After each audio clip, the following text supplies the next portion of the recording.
So graphic designer turns into driver after failing to get a job. So 14 సంవత్సరాల experience ఉన్న graphic designer Kamlesh కమ్టేకర్.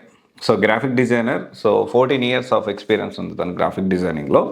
And creative హెడ్గా పనిచేస్తూ ఉన్నారు. And assistant creative manager లెవెల్లో work చేస్తూ ఉన్నారు. అయితే 5 నెలల క్రితం అతను జాబ్ పోయింది. జాబ్ పోయిన తర్వాత లింక్డ్ఇన్లో ట్రై చేశాడు, వేరే వాటి అన్నింటిలో కూడా ట్రై చేయడం జరిగినప్పటికీ నేను మీకు అంత శాలరీ ఇచ్చుకోలేము. సో అందువల్ల ఇక్కడ టాలెంట్ లేక అతనికి జాబ్ రాకపోవడం కాదు, అతను ఓవర్ క్వాలిఫై అయిపోయాడు. అంటే ఓవర్ క్వాలిఫై అంటే తన ప్యాకేజ్ హై లెవెల్లో వెళ్ళిపోయింది.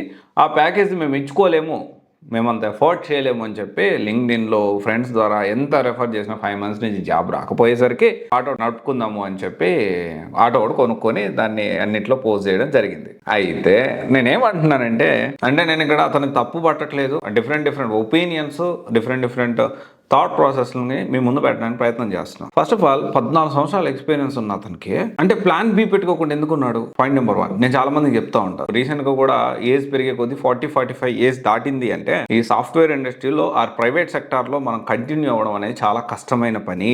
Instead of paying huge amount, ఎక్కువ 2 లక్షలు 3 లక్షలు జీతాలు ఇచ్చే బదులు కంపెనీ ఏం ఆలోచిస్తుంది అంటే, అరే 3 లక్షలు ఈయనకి జీతాలు ఇచ్చే బదులు మనము అప్కమింగ్ జనరేషన్ హైర్ చేసుకుంటే వాళ్ళు బెటర్ గా మనకి అవుట్పుట్ ఇవ్వగలుగుతారు కదా, ఈ విధంగా ఆలోచిస్తూ ఉంటారు. ఇది ఒకటి. అండ్ ఎక్స్పీరియన్స్ అంటే ప్లాన్ బి ఎందుకు పెట్టుకోలేదు? ఎందుకంటే వి డోంట్ నో. ఎందుకంటే కంపెనీ ఎవరు మనం వద్దనుకుంటే మనం చెప్పలేము. అండ్ లేదు, ఎప్పటికప్పుడు మనం అప్డేట్ అవ్వాల్సిన అవసరం ఉంది కదా, ఎప్పటికప్పుడు మనం అప్డేట్ అవ్వాల్సిన అవసరం ఉంది. సరే అప్డేట్ అయ్యాడో లేదో అది కూడా ఒకసారి మనం క్రాస్ వెరిఫై చేసుకోవాల్సింది. అతనే సమాధానం చెప్పాలి.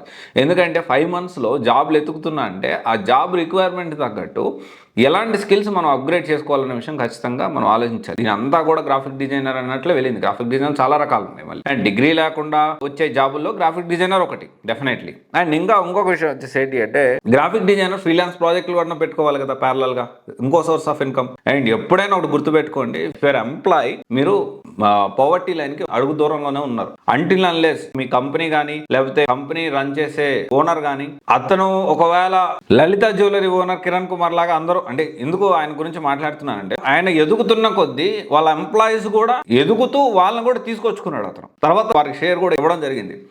అలాంటి ఓనర్స్ ఉండి అలాంటి మీకు నిజంగా బాస్ ఉంటే ప్రాబ్లం లేదు. కానీ అలాంటి బాస్లు ఎంతమంది ఉంటారు? వేళ్ల మీద కూడా లెక్క పెట్టుకోవచ్చు. సో ఇక్కడ మనం ఆలోచించాల్సిన విషయం ఏంటి అంటే, మనం ఎప్పుడు మన కంపెనీ వద్దనుకుంటుందో మనకు తెలియదు. కాబట్టి డెఫినెట్లీ ఇంకొక సోర్స్ ఆఫ్ ఇన్కమ్ అనేది ఖచ్చితంగా ఉండాలి మనకు. అలా కాకుండా ఈ ఉద్యోగం మీద ఆధారపడుతూ ఉంటే కూడా కరెక్ట్ కాదు. అండ్ ఇంకోటి, ఫ్రీలాన్స్ ప్రాజెక్టులు ఎందుకు లేవు, ఎందుకు చేస్తలేరు? ఇంత 14 years ఎక్స్పీరియన్స్ ఉంది, తన అంత ఎక్స్పీరియన్స్ ఉన్నప్పుడు ఫ్రీలాన్స్ ప్రాజెక్టులు కూడా చేయొచ్చు కదా. సో ఇది రకరకాలుగా ఉన్నాయి. నిజంగా అంటే జాబ్ రావాలి అనుకుంటే వేరే ప్రయత్నాలు చేసుకోవచ్చు. నిజంగా చేసుకోవాలంటే 14 years ఆఫ్ ఎక్స్పీరియన్స్ ఉన్నప్పుడు ఎంత కొంత డబ్బులు, మంచి ప్యాకేజ్ ఎంత కొంత వెనకేసుకున్నప్పుడు ఇంకా వేరే మంచి బిజినెస్ ఏమైనా ప్లాన్ చేసుకోవచ్చు. సోషల్ మీడియాలో వైరల్ అవ్వడానికి ఏమో ఈ ఆటో కొని నేను ఆటో డ్రైవ్ చేస్తున్నా అని అన్నాడేమో నాకు అనిపిస్తా ఉంది. ఎందుకంటే ఒకటి విషయం అర్థం చేసుకోండి, 14 years ఎక్స్పీరియన్స్ అంటే మినిమం 2 లక్షల ప్యాకేజ్ ఉన్నదంటారా? తక్కువలో తక్కువ. సరే 1.5 నెలకి 1.5 2 లక్షలు సంపాదించేటప్పుడు ఇంకేదైనా బెటర్ బిజినెస్ కూడా పెట్టుకోవచ్చు. సో ఇక్కడ ఏంటి అంటే, ప్యూర్లీ సోషల్ మీడియాలో మేము చర్చ జరుగుతుంది, వాస్తవమే. ఏజ్ పెరిగే కొద్దీ డెఫినెట్లీ కంపెనీలు వద్దనుకుంటాయి, అది మాత్రం వాస్తవం. అది మాత్రం నేను కాదనరాను. ఎవరు కూడా దాన్ని ఇది చేయడానికి లేదు, దాన్ని కాదని కొట్టేయడానికి కూడా అవకాశం లేదు. ఎందుకంటే మనకు 40 years 45 years దాటిన తర్వాత ప్రైవేట్ సెక్టార్లో ఎప్పుడూ కూడాను మనం జాబ్స్ అనేవి ఎప్పుడు ఊడతాయో, ఎప్పుడు మనం కంటిన్యూ చేస్తారో చెప్పలేని పరిస్థితి. Any irrespective of not only software, not only graphic designing, irrespective of any private sector any job 40-45 years is the maximum. 45 దాటిందంటే మాత్రం జాబ్కి గ్యారంటీ ఉండదు. అందుకని మనం ప్యారలల్గా ఏంటి అంటే, ఒక 35-40 వచ్చే లోపలే మెల్లగా ప్లాన్ బి, ఇంకొక సోర్స్ ఆఫ్ ఇన్కమ్ పెట్టుకోవాలి.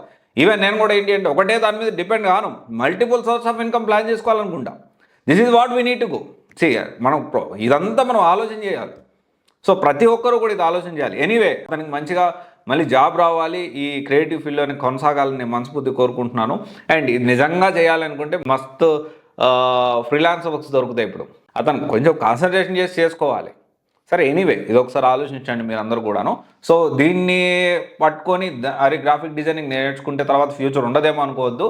మంచి బ్రైట్ ఫ్యూచర్ ఉంది. ఇప్పుడున్న దాంట్లో క్రియేటివ్ ఫీల్డ్కి ఉన్నంత డిమాండ్ దేనికి లేదు. ఓకే, డిగ్రీ లేకుండా లక్షల ప్యాకేజ్ తెచ్చుకునే జాబ్లో వన్ ఆఫ్ ద బెస్ట్ కెరియర్లో ఇది ఒకటి. Thank you. This is Raj signing off.